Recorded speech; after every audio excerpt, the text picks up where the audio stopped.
Welcome to Vinaz kitchen family vlog. Crunchy crispy chicken pakodi చేయాలా ఉందా? Process చూసుకుంటామా? So దీనికి కావాల్సింది బోన్లెస్ చికెన్ చిన్న చిన్న పీసెస్లో కట్ చేసుకోవాలి. కారం, పసుపు, అల్లం వెల్లుల్లి పేస్ట్, కరివేపాకు, సాల్ట్, ఇంకా హోమ్ మేడ్ నేను ఇంట్లో చేసుకున్నాను గరం మసాలా వేసాను. సో దీంట్లో ఇంకా ఘాటు కావాలా, సో పచ్చిమిర్చి హాఫ్ చేసి బాగా దీన్ని మ్యాష్ చేసి చేతితో మ్యాష్ చేయాలి అండి. సో గంట వరకు దీన్ని మ్యారినేట్ చేసి పెట్టేవాళ్ళ రెస్ట్లో.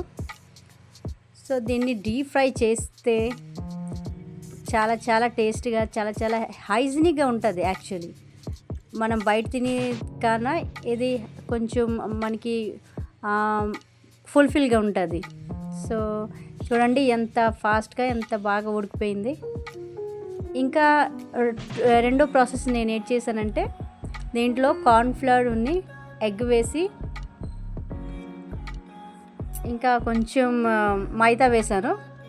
అది బాగా మిక్స్ చేసి ఒక 15 minutes వరకు రెస్ట్లో పెట్టాను. సో దీన్ని ఫ్రై చేసిన తర్వాత టేస్ట్ అయితే అదిరిపోయింది. సో దీంట్లో నేనైతే ఏంటేంటి వేసానో మీకు మళ్ళీ గుర్తు చేయాలనుకుంటున్నాను.